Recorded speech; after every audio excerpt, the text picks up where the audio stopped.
So, you're running a nonprofit, and you've probably asked yourself this question.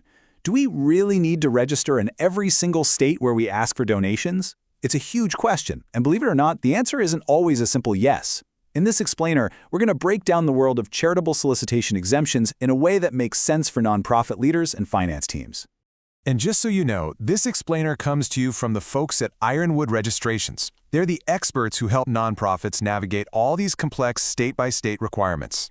You know, it's a really common assumption. A lot of nonprofits think, hey, if we ask for money online or through the mail, we have to register everywhere.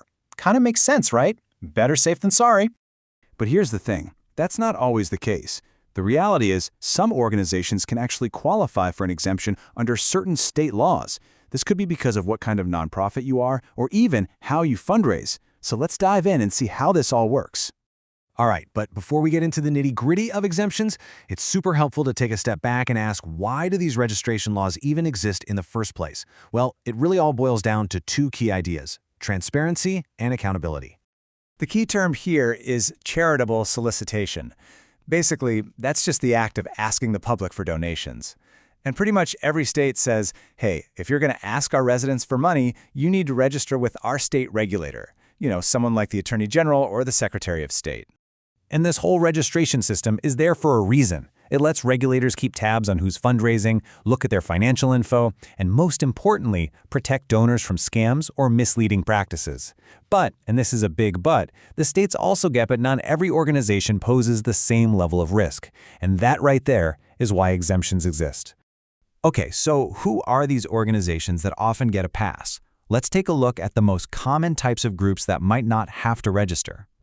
So you'll often see religious organizations, schools, hospitals, and even government agencies on the exemption list. And it's not just random, there's a logic to it. Think about it. These types of organizations are usually already being regulated by other agencies. So the states kind of figure, well, there's already some oversight here, we don't need to add another layer. Then there's the small charity exemption. This one's huge. A lot of states will say that if your annual contributions are pretty modest, and maybe your fundraising is done mostly by volunteers instead of professional fundraisers, you might be exempt. But, and this is super important, being exempt doesn't always mean you can just forget about the state completely. In many cases, you still have to file some kind of notice to let them know you exist and that you believe you're exempt. Okay, so far it might sound pretty straightforward. But this is where things can get, well, complicated. It's not one single set of rules. It's really more like a patchwork quilt of different laws. And a couple of big things make it especially challenging for nonprofits. First up, and this is probably the most critical thing to get your head around, just because your organization qualifies for an exemption in one state Doesn't mean you're exempt in another. Seriously. The rules for what counts as a small charity or a religious organization can be totally different from one state to the next. The revenue thresholds change, the definitions change, everything changes. There is absolutely no one-size-fits-all rule here. You have to look at it state by state. And then, of course, there's the internet.